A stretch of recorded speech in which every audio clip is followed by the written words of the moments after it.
चुनाव से पहले ही लागू हो जाएगा सीएए। गृह मंत्री अमित शाह का बड़ा ऐलान।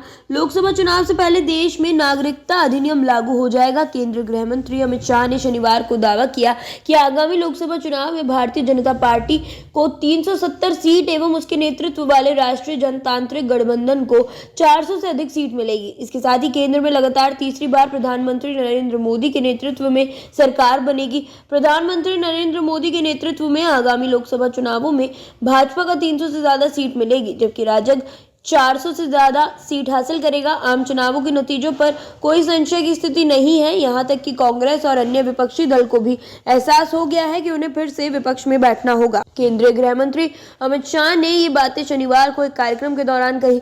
शाह ने कहा, हमने संविधान के अनुच्छेद 370 के ज्यादातर प्रावधानों को खत्म कर दिया है। पूर्ववर्ती जम्मू कश्मीर राज्य को विशेष दर्जा देता था, इसलिए हमें भरोसा है कि देश के लोग भाजपा को 370 सीटों और एनडीए को 400 से अधिक सीटों का आशीर्वाद देंगे। कार्यक्रम के दौरान उनसे राष्ट्रीय लोकदल, शिरोमणि अकाली दल और कुछ अन्य क्षेत्रीय दलों के राष्ट्रीय जनतांत्रिक गठबंधन में शामिल होने की संभावना के बारे में पूछा गया। इस पर गृह मंत्री ने कहा कि भारतीय जनता पार्टी परिवार नियोजन में भरोसा करती है, लेकिन राजनीति में नहीं।